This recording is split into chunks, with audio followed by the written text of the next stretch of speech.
خير طيبين الحال. جيتوا سلم حالكم، سلم حالهم، حياكم الله، عافية وسلامتكم. حكم القدر يمضي بذي نرضي وذي ما نرتضي، مقضي من الماضي وانا راضي لما ربي قضاه، والامر للقاضي علي من فيض عطفه نقتضي يعطف ويتغاضي على من ضاق به حتى فضاه. جيناكم اخوتكم باذلين الحكم في رفعان الدم بما حصل من بشير المقري على ابن الفتي، وما بقى من العلم والخبر يوفيها ابو يحيى وسلامتكم. قم يا ابو يحيى. السلام عليكم، كيف انتم يا وجيه؟ كيف حالكم؟ وحياة الله اخواني، خبروهم باني عبدكم عبد ربك.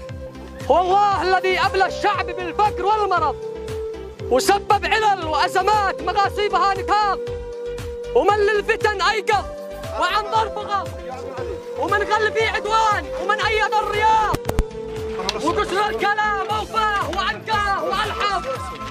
سلامي لكم يا ساحه امطارها قلاض، مقام حليانين العرف منها ليقترب، من قلب من اعرافهم لا قل في غيرهم غاض. وصلنا اليوم محكمين ومتقيمين وباذلين الوفاء فيما حصل. اليوم نقول لكم انتم السكين واحنا اللحم، باذلين الوفاء ولا مننا اعتراض، وذا علمنا وسلامتكم.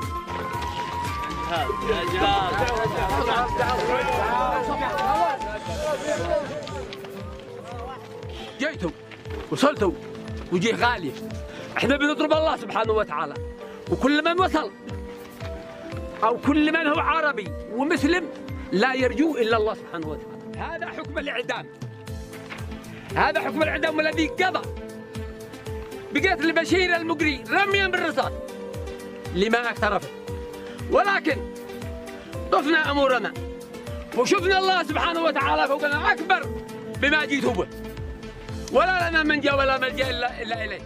لكن احنا عم نقول لا بيت ربي شن في الحيمه ضلاله والكنان.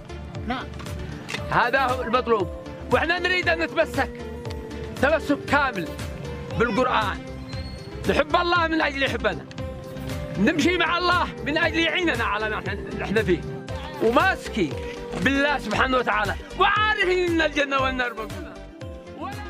من ينكر الشمس في كبد السماء يا ناس، من يجهل البحر في قدفات الامواج.